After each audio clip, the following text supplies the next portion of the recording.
Hello everybody, welcome back. As always, this is Jay, your favorite host. Let's talk about what I've been reading this time.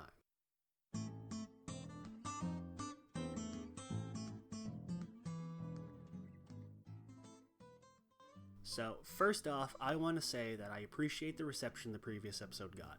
There's definitely things I wanted to change about it, but overall, I'm thankful for all of the positive comments people gave me. Definitely keeping a lot of the suggestions for things I need to improve or change in mind. Like a lot of constructive comments, and I really appreciate those as well. But overall, I'm really happy with the reception. Other than that, not a whole lot to talk about, so let's not dick around, getting right into things. Things are still totally nutso here over in Joker War. Catch you all up back again speed. Joker has taken over Gotham after stealing all of Batman's money and resources, leaving Batman alone, helpless, completely undefended, and overall just kind of fucked. After falling into an obvious trap set by the Joker, luring him to the Monarch Theater, he's been attacked by the reanimated bodies of various people Joker has killed over the years. Yes, I still can't believe that is a thing that happened. So issue 97 starts with a brief interlude where we have Punchline and her goons gathering a shit ton of chemicals for some new big batch of Joker venom they're planning to make, before we find out that Clown Hunter's been on a massive one-man war since the last time we saw him. Get a quick scene of him taking down a hijacked Batmobile and him torching it and killing the goons inside with gasoline. We then pick up where we last left off, Batman still high off his ass fighting zombies, while the Joker rants up on the big screen. So during the fight, Joker lays out his big grand scheme, which involves luring in people to the theater by bribing them, setting up a special cut of the Zorro movie, during which he'll both 1. Reveal Batman's identity, and 2. Gas everybody in the theater, killing thousands. Okay, sure, fine, whatever. Batman's ultimately able to take out all the zombies, but before he can escape, he collapses outside the theater, where he's thankfully saved by Harley, who takes him to some secret garden Poison Ivy had made hidden somewhere in the city to help Batman detox, giving him some special medicine, causing him to go even fucking nuttier, before the issue ends with him hallucinating Alfred, who tells him that they need to have a conversation. I like this issue more than the previous one. I like that we got a much more involved sequence with Clown Hunter. Again, I wish it was a little bit longer. It's only about 2 pages this time rather than 1. We get a much better feel for his personality here, where he's coldly and cruelly torching these goons while just standing there, but he's also like sorry about that, apologizing for it, just kind of awkward and uncomfortable to be there. He's kind of nervous, but also he's just coldly and cruelly gunning down goons. Like I said last time, he comes off as just some random kid who probably already wasn't all there to begin with, but decided, fuck it, let's just kill some clowns. They say that he's earned quite a hefty body count up to this point. I think they say about 12 or 13 people he's killed in the past, 2 or 3 days that this has been happening. It's a shame that his screen time has been so limited, because I want to see more of the crazy things that he's been up to, and I do wish we got a little bit more of a clue to exactly who he is and what his whole deal is, other than just fuck clowns, am I right? I'm not expecting him to be anybody specific. I've seen a lot of people assuming that he's gonna be Damien for some reason, even though it really doesn't make any sense for him to be Damien at all. Granted, Tinian's also said that it's definitely not Damien. I think he's also said that it's not somebody we've seen before and he's a totally new character, but you never know with these kinds of things. But that's just the nature of a mystery where you have a character whose identity isn't known. Is you're always going to have somebody assuming that it's somebody we know, and they're going to use whatever excuse they can to bullshit a reason. And it's a shame, too, because there's this nice part where Punchline tells Joker about him, and Joker is super ecstatic because him killing his goons mercilessly means that his terror has inspired somebody who's opposed to Batman and his methods and is just as crazy as him and blah blah blah, the usual Joker shit. Granted, he then says that he wants him crucified and hung up for display, so, whatever. The primary fight of the issue with Batman against the zombies is pretty dull, though. There's a couple of fun bits where Batman starts going even crazier and he starts seeing the zombies as just an army of Jokers, which causes him to blindfold himself, so he's fighting blind for a good majority of the fight until he ends up setting off a bomb that blows up all the zombies. Other than that, those are fun bits, but the fight itself is dull. It's just, here's a horde of goons and Batman's punching them. That's pretty much it. Overall, my statements about the prior issue still stand. I think the art overall is pretty good. A lot of the environment design is good. Costume design's kind of mixed. Jimenez has a problem with faces, like I mentioned. And then Tinian's writing. Tinian has a lot of fun ideas. I like a lot of his line-to-line dialogue, but his execution is not particularly great. I don't really know the right way to put it, but his execution is a little flawed in my opinion. Here it's a little better, but overall I'm not super impressed. Now the next issue, issue 98, is far simpler as we deal with Batman going through his detox and having a conversation with his subconscious that's taken the form of Alfred, while Harley has a battle with Punchline, who's found the secret garden and is trying to kill them. Now this one was a fun one. Honestly, I enjoyed every page of it. The scenes with Batman and Mind Alfred were really enjoyable, really emotional. We get some nice introspection on both Joker and Batman as characters overall. Mind Alfred really hammers down hard on Bruce, telling him that he needs to stop being such an angsty fuck and accept that the real Alfred died and it wasn't his fault. None of his allies' fault, as well as telling him that he needs to let the fact that he can't always control everything perfectly go. It's a very touching scene, and I think it's the highlight of the issue primarily. It goes well with the big reason why I'm not a big fan of Batman, specifically more modern era Batman stuff. It's kind of like a self-criticism, honestly, about how Batman is always way too brooding and angsty too often nowadays. As well, it's this really emotional moment where right at the end, Mind Alfred tells Batman that he needs to ultimately just let him go. Bruce isn't really willing to, and he's saying that he can't do it without Alfred. Mind Alfred rebuttals and says that really this whole situation has been him doing it without him. It's this touching farewell, honestly, and it finally gives some nice closure to Alfred's death, which, from what I've seen and what I've seen a lot of people telling me, is that it's largely been ignored up until this point. Can't wait until they bring him back and invalidate the entire thing, huh?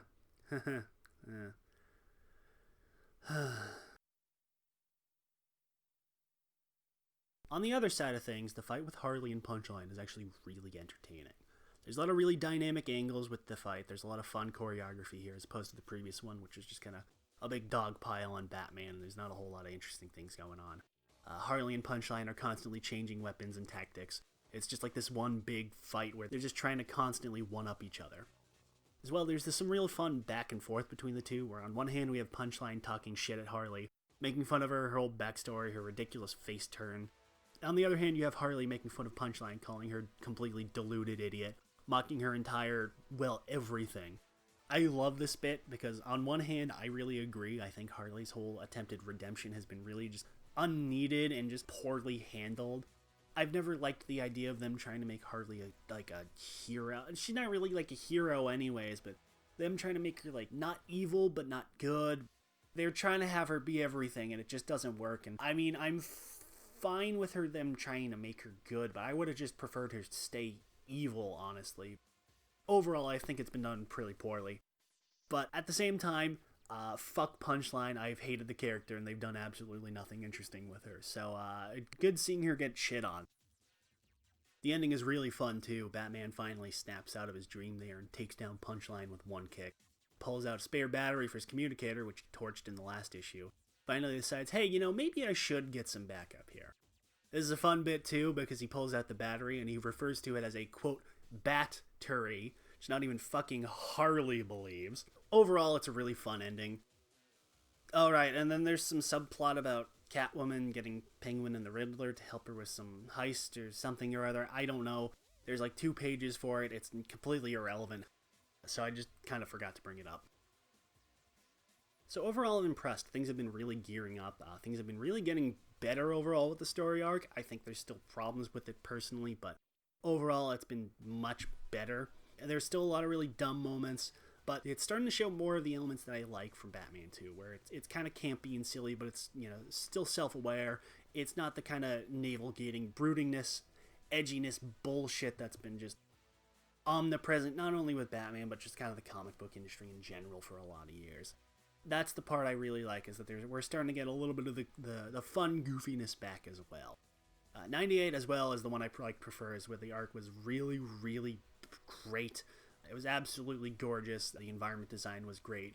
Even the issue that I complained about with the prior one there with the faces is much better in this one, where I don't know if he just had more time to work on the expressions or he just kind of put extra emphasis in it, but he kind of edged away from that problem he had with the prior issues, where he's really able to show emotions really well with the characters. I really, really enjoyed it. So the next time we're going to be talking about the final 2 issues of the storyline. I'm looking forward to see how this ends as well. Hopefully the finale is good. I mean, maybe if it shows promise, I'll keep reading his run. Probably not, though. Moving on. So speaking of gearing up, things got a bit crazy last time with the Flash there. So we had Zoom hijacking Barry's body as a grand scheme to do something. Zoom attempted to find Iris for reasons, only to have his cover completely blown by the untimely arrivals of both Jim Pulse and Jay Garrett. Meanwhile, we have Barry still trapped in the Speed Force with Max Mercury and Jesse Quick, stuck having to watch Zoom use his body to do things as he tries to find a way out. So we pick up during the fight with Jay and Zoom Barry, and things aren't looking too hot for Jay, honestly, as Zoom quickly overpowers him, but he ultimately starts losing control of Barry's body again and runs off quickly.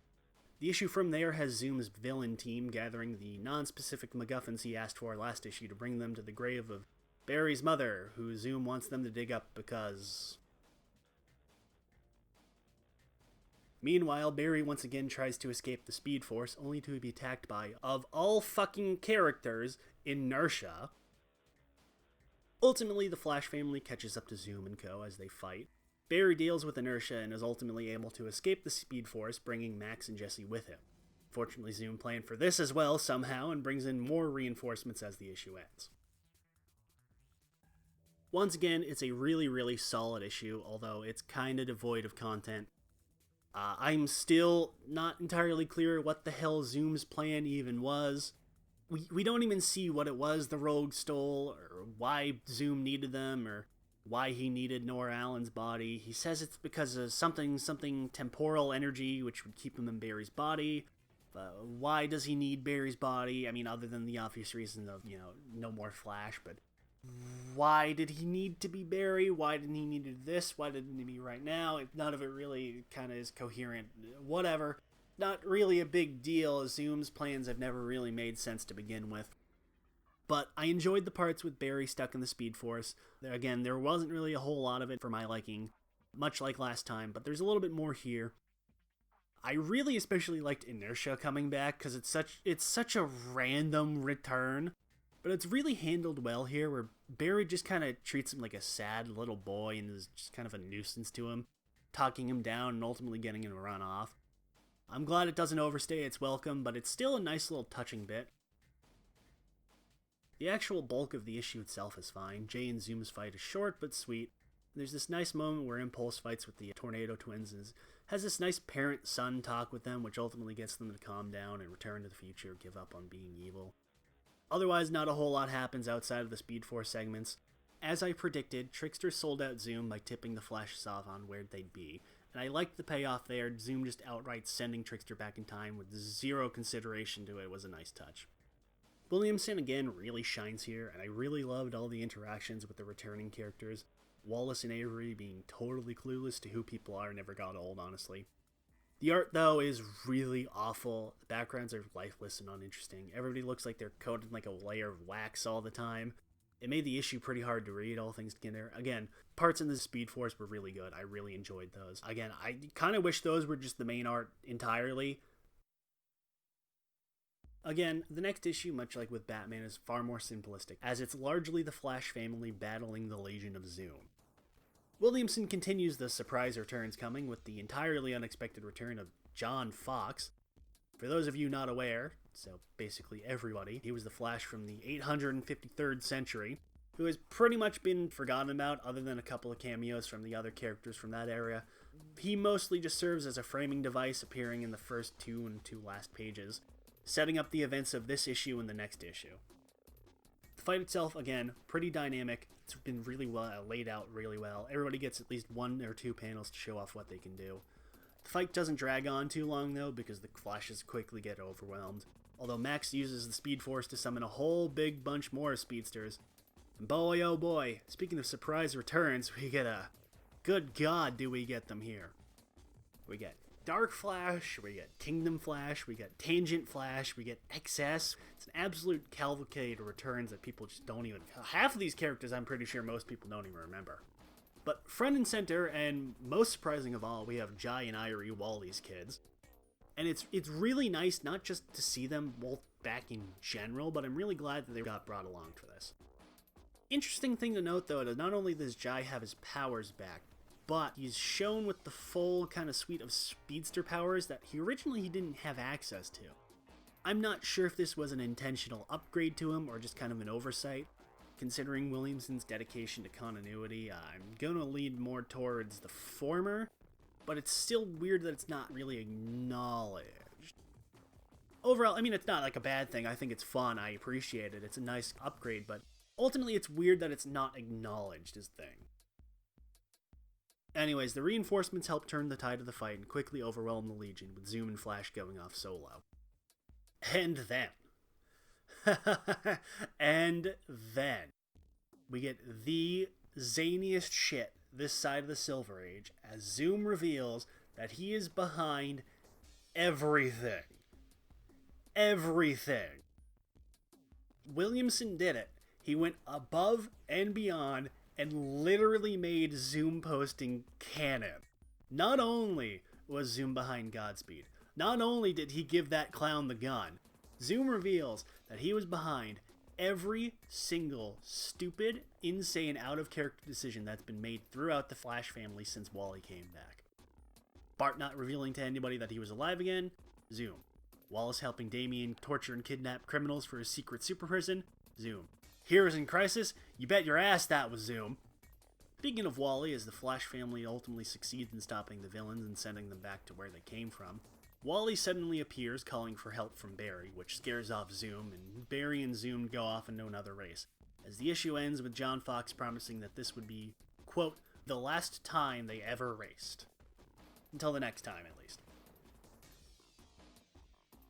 Another really, really excellent issue. The art this time was done by Howard Porter, and I think his art is really, really great, really dynamic, really expressive. He does a really good job at packing a lot of detail into the panels. As well, I love seeing all these old speedster heroes coming back. The fight is really, really fun. Everybody gets a nice moment to shine. There's a lot of fun little bits here and there. There's a lot of good background details too. Overall, a really, really solid issue. That being said, the retcon of Zoom having been behind everything via speed hypnosis is absolutely ridiculous. I've seen a lot of mixed opinions on this. Personally, I love this. I think a lot of people agree that it went too far, and I personally agree with that there. There's a lot of things where you didn't really need to make Zoom behind some things. Like, I get like one or two things here that like, oh, okay, that's fine, that makes sense. All of it's still in character, admittedly, but it goes a little too far in places. It could have been worse. It could have really gone way, way, way too far. I think as it is, you could have just cut like one or two moments there, but I think it's fine the way it is.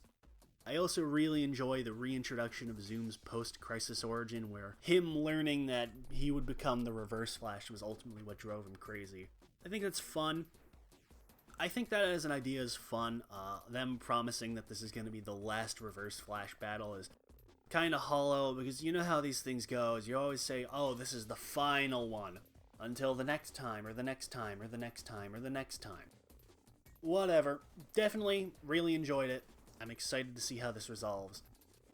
Unfortunately, good things must inevitably come to an end, as Williamson announced that the next issue will be his last on the run, and from the 763 onwards, we're going to get a different writer. Now, he's teased that he's not completely done with the Flashes. He's been trying to pitch a Flash family book for a while now, and we might actually be getting it soon for now. But in terms of the main book, he's done with it. I don't know who's replacing him yet. Honestly, I kind of don't want to know until the issue comes out. I'd rather be surprised. I'd rather not go in with preconceived opinions about it. Not that that's going to actually change, because inevitably when I see the cover, I'm going to see who's writing it. But whatever the case, whoever they pick, hopefully the quality is at least at the level that it's already been at, if not better. I've agreed that there's problems Williamson has had with his run so far, but I think as long as the quality level stays at where it is, I'll be fine with whoever they pick. So now here's a book that I've been waiting to talk about for quite a while now, honestly. So it was announced a while back, Tsuburaya partnered with Marvel to make a 6-issue miniseries about Ultraman as part of their ever-expanding Western releases of the franchise. And I'll be entirely honest, I was pretty fearful of the comic going in. Marvel hasn't exactly had the most spectacular track record the last few years. Then again, neither has DC. So I had that initial fear that things were just gonna be shit right out of the gate. And I'll admit, I was pleasantly surprised. The first issue was really good. So the comic is broken up into 3 different chunks here, so we'll focus primarily on the main part since that's the primary story. Now, the comic's not a direct adaptation of the original series. They make that pretty evident on page 1 where we see Dan Moriboshi in the 60s getting blasted out of the sky by, presumably, Ultra 7. Especially interesting since Dan Moriboshi wasn't even a real person. The rest of the issue takes place in the present day. It still focuses on Shin Hayata, of course, but he's not actually in the Science Patrol here. He's some rogue kaiju hunter or investigator or something or other. It's not entirely clear. They make it clear that he's not a part of the organization. They don't exactly go into what exactly his extent or their relationship is. They get touch on it a little bit where he found out about them and applied, didn't get accepted. They didn't really go into it too much in detail. I think they're going to do that in the next couple issues. So, speaking of the Science Patrol and kaiju, the Science Patrol in this book it's more of like a Men in Black type organization, a totally secret hush-hush organization that hunts down kaiju, keeps them from the secret, mind wipes people, fancy gadgets, stuff like that. They're definitely presented more as like a shoot first, never ask questions kind of agency. It's an interesting choice. I think they definitely make clear that they're shady as fuck and there's more to them than they're initially presenting. I think they lay it on a little bit too thickly early on. I would have appreciated if they were a little bit more subtle. I think if they presented them as more of a benevolent organization in the first issue. From there on, they start getting into more of how shady and kind of untrustworthy they are. In the third, or even like the second issue would be fine, but in the first issue, it's laid on a little too thickly. I'm not a fan of that part. I think they make that nature especially obvious. There is a scene where Shin and the female lead, Fuji, they have this rather blunt conversation about it over dinner. You have Fuji wondering how weird it is that all their gear has no obvious batteries or power source or anything. It's kind of like it's siphoning it from somewhere else, totally not suspicious-like. Yeah, it's a little much. I wish they toned that down a little bit. You can have the characters be skeptical of them, that's fine. But having them just straight up treated as being totally suspicious and evil is kind of whack. As well, the kaiju, who they actually refer to as kaiju, which is kind of weird, they're not actually aliens here. They're from a parallel dimension, a warp reality to cross over to our world to do things, cause havoc. It's not entirely clear. There's this neat thing where they mention where it's like, oh, when kaiju show up, reality starts getting warped and things that shouldn't be real start existing. There's weird changes to the fabric of reality and stuff. We don't get too much of it in the issue. I wish they presented a little bit more on that.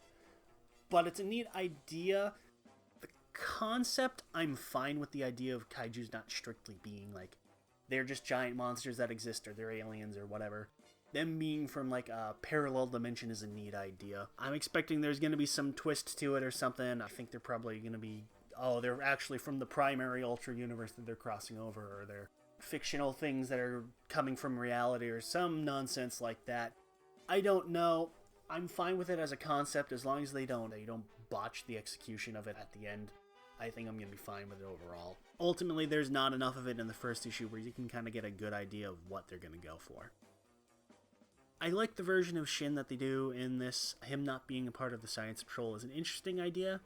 I think his arc they're setting up for him where he tried to get in but was rejected and he's still kind of bitter about it, and I like that. I like that's an idea since he really ultimately wants to help people, but at the same time he still doesn't trust the Science Patrol as well. I think they can do it well. I think what they set up is fine. I'm expecting the obvious twist is that they're gonna put him in the organization in either near the end of issue 2 or sometime during issue 2 or probably in issue 3, but he's ultimately gonna betray them or go rogue or decide that, oh, actually you guys are fucking evil, I don't want to work with you. It seems a little obvious. I think by the end he's going to fully reject them. Ultimately though, not a whole lot happens in the issue other than the setup scene with Moriboshi and Seven. We get a first kaiju attack where the Science Patrol officers and Fuji are sent off to fight a kaiju, and they picked Teleston for some reason as the first kaiju to fight.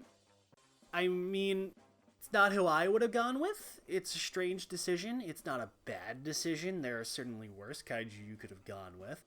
But as a first monster choice, it's a little weird. I appreciate they didn't go for like an obvious choice like Bemular or a Bolton or a Dada or something like that. But Teleston is just kind of an oddball choice for me. I think I would have picked one that's a little bit more recognizable, but not one of like the obvious choices like I named. Shin shows up and helps them beat Teleston, and then after getting bitched at by these Science Patrol guys, Fuji drags him off to dinner where they complain about how obviously evil the Science Patrol is. Shin complains that he didn't get rejected, stuff like that. And then the Science Patrol shoots Ultraman out of the sky for some reason. Shin and Fuji go to investigate, where Shin ends up merging with Ultraman as the issue ends. Overall, it's a solid first issue. Content-wise, like I said, it was rather sparse, but it did a good job at establishing itself. Like I said, I think the overall shadiness of the Science Patrol is laid on way too much, way too fast. I can see the obvious twist that, their power source for the batteries, like I was mentioning. It's going to be Ultra 7. They have 7 in captivity. The preview for the next issue already spoiled that 7's going to show up anyways, so it's really not too big of a surprise. Even if they didn't show 7, the fact that they had Dan Moriboshi in it was going to make his appearance way too obvious. Either way, the fact that their power source was going to be some kind of captive Ultra was, you could see it coming from a mile away. Even if it wasn't 7, it probably would have been Zafi or some other Ultra or an original one or whatever. I liked the characters they set up. Fuji doesn't really get a whole lot to do. Shin, I like Shin. He's a nice character. The primary Science Patrol guy, whose name I forgot to write down, he's fine. He's just kind of a dick. He doesn't really do a whole lot. Writing overall was pretty solid. I liked the art a lot. One thing that they do, and that annoyed the hell out of me, is that they have these like info boxes show up where they explain what the gear, how the gear works, or how the weapons work and stuff like that. And they've got like censored marks over it where you can't read half of it. And I get it, it's like it's classified information type thing. It's like a redaction. But it gets a little annoying, especially near the end of the issue, where the info boxes are basically just censored text. But the art is really great. It's really expressive. It's got, I don't know what the right way to put it. It's not like anime-esque, but it's not like a traditional Western comic book style to it, I guess is the best way to put it. It's like a blend of manga-esque elements and Western elements, and it really works. I like the environment design again. I really like the characters.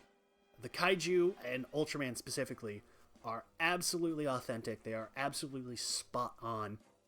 They are as close to the suit designs as they possibly could have gone it without adding like fucking zippers or the eye holes or stuff like that. I really, really liked that part especially.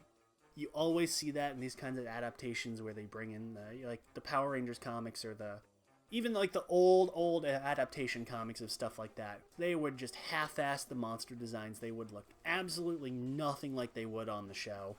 Even like the main monsters, when you had like the villains show up, they would always look terrible. They wouldn't even look anything like they do at all. So I'm really glad that they put a lot of detail into the designs, and they are as authentic as possible to the show. So the first issue has 2 other backstories. There's a Ultra Q story, which features Bemular, which again is a weird choice for an Ultra Q story.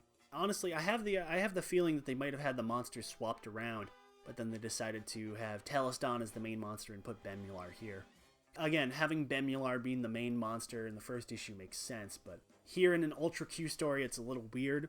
The Ultra Q story is backstory setting up how the Science Patrol is formed, where we have a character who was mentioned in the main story show up as he's like a rookie in these like younger days. It's fun. It's a little too actiony to be an Ultra Q story where you have dudes with laser swords and guns and explosions and stuff, and it's a little much. Honestly, it would have been fine as a backup story where it has no connection to the main issue. It's just, oh, here's a monster and it's doing some things, and here's a human there. I would have preferred it like that. It's fine as it is. They don't really go into too much what they're trying to set up here, but I think it works. I would have preferred it if it was just like a standalone thing, but as is, it's not like offensively bad. One thing I like though is that the art is done in deliberate monochrome to match the original show. which is nice. I like that touch to it. I'm glad they did that. The art overall, it's not the same artist as the primary issue, but it's close enough where it's basically everything I said about that applies. As well, there's these little mini one-page comics that they call Kaiju Steps, which are like a pseudo in-universe training guide for Science Patrol members that it presents. We have a Pigmon showing a cadet what to do and what not to do while on a mission. They're cute. It's got a really more of a cartoony art style to it. It works. They're nice little bonus gags. I think they do their job well. They're fine as like a bonus thing. I'm glad they don't try to do anything too wacky with them, though. Overall, it was a very solid first issue. I'm definitely excited to see what comes next. Hopefully, we keep a pretty solid quality level. Hopefully, they have a little bit more happen in the stories with such a limited issue count. I have a feeling that there's going to be that usual issue where they save all the best stuff for the last issue and they run out of time to do anything interesting. But as it is, it's really good and I really appreciated it. And now, the main event. So, I'm as surprised as you all to be talking about the rest of this series, let me tell you. First off, I believe that I said that if I happened to find a copy of the first issue, I'd buy it for novelty's sake. Well, I went one step beyond. I bought the whole goddamn series. And now you're probably asking yourself, Jay, why would you do this? Are you an insane person? And the answer is yes, but that's not why I bought it. And the reason for that is that I actually ended up really, really liking the series after the first issue. So, let's pick up back where we are. We start with this woman, Taryn St. Jude, who was hired by this guy, Colonel Blicero, doesn't matter, who's working for this lady, who's hired her to find this guy, Brian Burke, who wants to find and eliminate him because he's what they call a Psychoblast.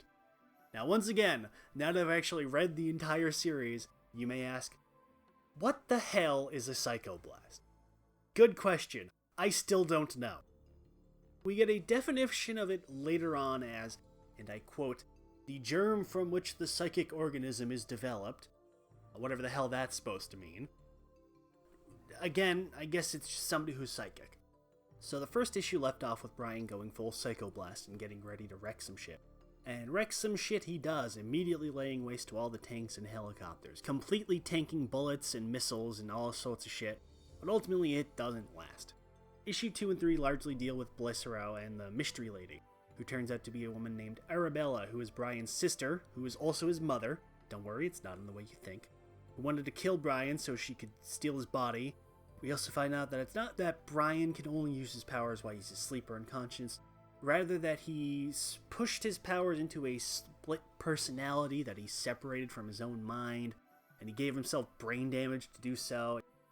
So technically he can use the powers anytime he wants, but he can really only use the full powers when he's asleep and the other personality takes control. I'll admit I'm a bit disappointed at the reveal. It makes the nature of his powers less unique. It's not a total deal maker. It's understandable. Otherwise, you would need to come up with a new excuse every single issue to get him to be asleep or knocked out or whatever so he can have a fight. At the very least, he's not wholly aware of the powers. It takes him a couple of issues to actually become consciously aware of the fact that he has any powers. And even then, he's still kind of able to use them, but he can't really actively use them until the last few issues. And even then, the full extent of his power isn't available to him. So that's fine. It ruins the interesting aspect of his powers for me personally, but it's not like it completely breaks the deal. Brian's sister wanted his body so she could live forever because her own body was falling apart. Something like that, since her body was destroyed in the plane crash that was mentioned in issue 1, and her body is degenerating and she needs to steal people's minds to stay alive or some such nonsense. I don't know. She's pretty much completely forgotten about after issue 3.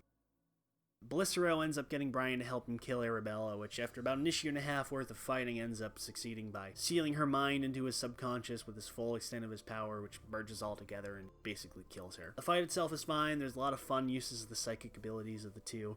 But again, it's the same issue with the first issue where the art is really super exciting. It's pretty flat. The fight is just kind of boring, but there's fun little bits where they use their powers. I think this first arc was fine. I mentioned in the first issue that the first issue is just overall really weak. right when it ends is when it starts to get interesting. Thankfully, it does start to pick up a little bit through the second issue, and the third issue is when it really starts getting entertaining, and even beyond that is when the series becomes enjoyable. But the first issue was just really so boring and bland and lifeless that had I not decided to read the second issue, I probably would have never read the rest of the series. So from this point onward, the series kind of splits into two different storylines. Brian and Taryn go their separate ways. Brian goes off to this place called the Paradigm Institute, where he can learn more about his powers and learn how to try and actually use them. Meanwhile, Taryn goes off to investigate the Colony, one of the many secret CIA drug experiments from the 60s, you know how it is. After having been hired to locate Brian's dad, Sean, by a man named, and I quote, DSX Machina. Get it? Get it? Like Deus Ex Machina? Do you get it?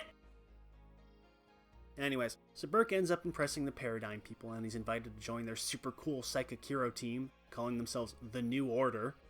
The introduction of more people with psychic powers, as well as the whole psychic team, I like the direction it goes in. It's a little bit more interesting than what they were doing with the first few issues. Again, it has the issue where the introduction of more people with powers and the more people with psychic ability and stuff, it makes Brian less special, it makes him less unique, where he's, instead of being, oh, he's a guy with these crazy psychic powers, he's super cool and interesting, and then he's just some guy with psychic powers. Again, they do make it set up that he's much different than they are, he's way more powerful than them.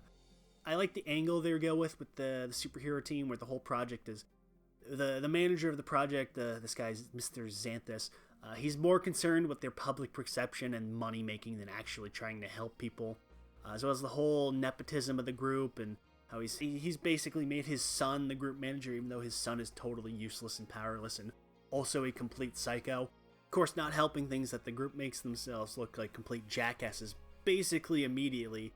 Everybody except for Brian, who ends up pretty much impressing everybody, which pisses off the Xanthus guy's kid, who goes by the name Anomaly, who ends up immediately scheming to get rid of Brian by lying and manipulating the others. This guy is a complete douche and a complete psycho, pretty much from the first panel he shows with, where basically immediately he shows up to talk shit to Brian and trying to fuck with him and trying to get rid of him because he doesn't like him for whatever reason. And not even just to him, but to everybody. He's just this gigantic douchebag for no reason at all to everybody from the first fucking panel he's in. Which makes things really weird that the others basically start believing every single thing he tells them with no evidence at all. Which gets even weirder when one of the researchers of the group gets killed by Anomaly, and he's somehow able to make everybody believe it was Psychoblast who did it. Which is enough to convince everybody to immediately turn on Psychoblast and try to kill him, even though literally 3 pages before, this Anomaly was there screaming like a fucking psycho and started to riot with his powers. Thankfully, at the very least, after the whole thing gets resolved, Brian at least calls them on this bullshit and tells them they're a bunch of fucking idiots. You know, after they tried to murder them and they got their shit wrecked. Brian tries to escape after handing Anomaly shit to him, but he just keeps coming back and ultimately keeps getting his shit wrecked. But he nearly succeeds in doing so until Machina arrives, kicks his ass, and it kidnaps Brian. Taryn, meanwhile, finds her way to meet this guy, Jared Dedrick, one of the leads to find Brian's dad, who's the leader of some crazy backwoods anti-government militia, like you do, calling themselves The Circle, who are combating the 801, who he assumes Taryn to be an agent of. Dedrick sends some goons to go kill Taryn because he assumes she's an agent of the 801. Which immediately backfires spectacularly, as now Taryn focuses her entire attention on the guy and his weirdo militia, which also backfires spectacularly for her, naturally. Meanwhile, with Brian, where he's kidnapped in Machina's lab, he's hooked up to some machine that's feeding him subliminal messages, trying to get him to join Machina's side. He gets told his whole backstory, how the heads of the Paradigm guy, Xanthus, and some other guy, Shire, I think it's pronounced, he really hasn't been super relevant, and then the Dedrick guy from the militia were all working together, trying to make their own psychic super soldier, which ended up being Machina. But they considered him a failure and abandoned him in the lab, but the lab's computer systems somehow kept him alive up until now. It kind of gets glossed over. He attempts to try to convince Brian to join him and take over the world with him, but he ends up rejecting him and escaping from the lab and kicking his ass. Anyways, at this point, the Circle guys just decide, fuck it, let's invade the local people and take over the town. Leading to a full-scale war on the town people, trying to convert them to their group as Terran goes on the run. Eventually running into Brian and some random slut he just happened to save from Machina. Brian ultimately takes the fight to Dedrick, and while he's able to make quick work of his goons, Dedrick is able to put up a pretty severe fight, severely injuring Brian in the process. Brian is brought to the hospital to recover, but unfortunately Machina is able to catch up, killing Xanthus and Dedrick in the process and attempting to kill Brian, but thankfully the New Order arrived just in the nick of time to buy Brian enough time to recover. Sadly, however, all of that is not enough, as they all get killed. Machina kills Brian, tearing his brain out and using his powers to help him secure complete and total domination of the world, wiping out humanity in the process and becoming the sole ruler of the planet. At least until the last 2 pages, where it turns out to be of a complete fake out as he got trapped into a weird illusion in his mind, and they drag him off and throw him to be locked up. Gotta say, I saw the fake out coming a mile away. I've read and watched way too many things to know one coming. But I won't lie that there really was, for a hot minute, there was a moment as the book inched closer and closer to the final page. I genuinely did think they actually were going to end it this way, where there was just going to be this full kill-em-all ending where everybody loses, everybody dies, and everybody fails, and it's just miserable and awful. Anyways, Machina is defeated, the New Order is basically destroyed, but Shirer, who survived and somehow got possessed by Anomaly at some point, I guess, I don't know. They promised to rebuild the new team. Terran, Brian, and the new Side-Ho plan to go off on a journey to find Brian's dad as the series comes to a close. I think the ending was pretty decent. There's way too many unanswered questions, but that's simply the nature of one of these kinds of unplanned endings. That being said, I don't know if this was planned to be the ending ahead of time or it was just kind of cancelled. There is a "the end" message on the last panel, but I don't know if it was added retroactively or this was intended to be the last issue. Overall, with the series, there's just way too many unresolved plot threads and plot lines and ideas that get brought up and that I'm sure they were planning on resolving later, but where it is, it's just a little confusing. Like, who are the 801? What was this colony they keep bringing up? Why is Brian's dad significant? All of this and more are just left completely hanging by the end. And it's a shame because although I really condensed a lot of things here that happened in this series, I really did end up actually enjoying a lot of it by the end. The big reason why I condensed everything is just because honestly you should just read it yourself. The writing does end up getting much, much better. There's a lot of great interactions that Grant includes. There's a lot of fun little lines. There's a lot of lines that made me really just laugh because of how bizarre they were. Grant is able to eventually form a story that really got me hooked in the series. Really wanted me to keep reading and really wanted me to just find out more. Unfortunately, the art suffers a lot of the problems that it started with. Overall opinion on that stays the same. Anatomy is really kind of wonky. There's a lot of nice visuals. There's some cool trippy bits here and there. The fight scenes can be a little mixed, where sometimes there's a lot of really dynamic and interesting uses of like the characters' powers and their abilities, but ultimately it just kind of falls flat. Characters overall are also really mixed. I really liked Brian and his internal struggle with the Psychoblast, as well as his whole feelings with Terran and the Psychoblast being equally, if not more, obsessed with her, where it's constantly communicating with her throughout the series through its mind. Exactly why Brian and the Psychoblast have such a fixation on her is never really explained. They really don't interact too much prior to their introduction. In fact, because she's getting like the psychic messages before then, none of that really gets explained or goes into. I think that's an element where they planned on explaining that more, but they just didn't get to. Terran herself is fine. She doesn't really do enough to really kind of expand her character, but what she gets is pretty good. I thought she had a fun personality. She really meshed well with Brian as well and played off a lot of the weirder elements as well. I like by the end she's just kind of accepted the weird psychic shit and she's like, oh yeah, of course he's able to make clothes out of thin air with his powers, whatever. Stuff like that. But the rest of the side cast is pretty bland and ultimately just, I wouldn't say forgettable, but they just don't really stand out. The two villains, Machina is a fine villain, even though he's just kind of one-note, mustache-twirling villain. But I think he has some fun moments. I think he's a pretty entertaining villain. I thought Anomaly was the most fun, though. Mostly just because he's just a fucking creepo and he's just so blatantly evil the entire time.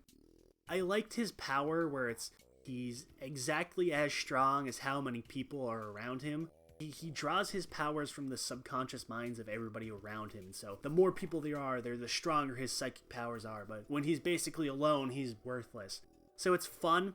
I like that idea as an element. It's a fun idea for a villain, especially because it fuels his whole inferiority complex and his whole just overall douchiness as well. I wish we got a little bit more of him. I think we got about 3 issues is fine for each villain.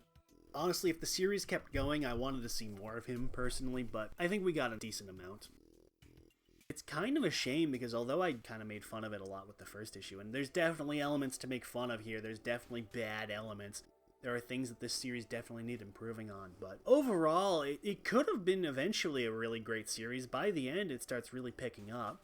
I enjoyed it. It's, I wouldn't say it's some great hidden gem that you really need to go out of your way to track down, but I would recommend reading it. Ultimately, I can understand why it got pretty forgotten. There's just enough that makes it stand out just at the time period when it came out. I think, again, if it had a little bit more time to finally flesh itself out, I think eventually it would have caught on. But where it is, I think it's understandable. That's an interesting thing that I need to say as I'm coming back looking through the issues here. I actually decided to take a look at the letters columns, which I usually don't, but sometimes for like older issues I do. And I think it's interesting because a lot of people really agree with me here where there's something great here, but the execution is flawed. Early on, it's just kind of poor, but by the end, it starts getting really good. I think that's an interesting element where like a lot of people really agreed with me, and it's kind of understandable where they start finally improving on it by the end, but ultimately for whatever reason the book got canned, or I don't know if it was planned to only be so long or what. Again, the final issue doesn't advertise itself as being the final issue up until the last panel where it says the end and that's it. I don't know if that was planned by Grant or that was just the book didn't sell well enough. Like I said, there's basically no information I can find about this book other than it exists. I've tried to find sales figures. I've tried to find, not necessarily reviews at the time, but I mean, because this was the late 80s, you didn't really get reviews of stuff like that other than like comic book magazines and stuff, but you didn't really get anything like that. I tried to find information like that, but it's just, there isn't any. And it's a shame because, like I keep saying, this could have been something really good. There's something really special with a little bit more effort, a little bit more time to finally give it space to grow. And I'm honestly a little disappointed because I really did enjoy the rest of the series as much as I did. Honestly, I think it would be interesting to see this come back in some way, try it again. Not necessarily like a full reboot or even a continuation. Maybe like reuse the premise for something similar. It doesn't necessarily have to be the story of Brian Burke, the Psychoblast, but you can use elements of it, do a new series. Maybe a reboot would be fine, a continuation would be ridiculous, but I'd be fine with that as well. But I mean, weirder, more obscure shit has gotten revivals, so it wouldn't be out of the ordinary. Honestly, I'm curious to see if Stephen Grant even remembers this book, all things considered. It'd be interesting to get some behind-the-scenes questions about it, ask him if I ever got the chance to. I'd be interested to see if he ever wanted to attempt to do it again, because, again, like I'm saying, there are things here that could work, that could be done well with some more time or some more effort, or just even like a second draft on some of these ideas. Overall, I can see why it hasn't been done yet. Granted, you'd need to replace the artist, and that's not even me trying to disparage the artist here, as I found out after the first episode. Sadly, he passed away several years ago now. Overall, I was pleasantly surprised at how this ended up. I really loved it by the end. I think there's a lot of issues that keeps this from being really, really great. I would recommend reading it, but it's not something where I'm like, you really need to go out of your way to track this down. You really have to read it. It's one of like the overlooked hidden gems of the era. Not like that. But if you ever happen to come across it, I would say read it. Just know that the first issue isn't particularly great, and that ultimately it doesn't really go anywhere by the end because it got cut short. I would be interested to see other books with this kind of premise, other series in this style. I'm going to keep an eye out for things that are similar to this. I would love to see more of this. I can understand that it's probably never going to happen, but I was absolutely shocked at how good this series ended up being by the final issue. So that's it for this time. Thank you all very much for watching, and I'll see you next time to tell you what else I've been reading.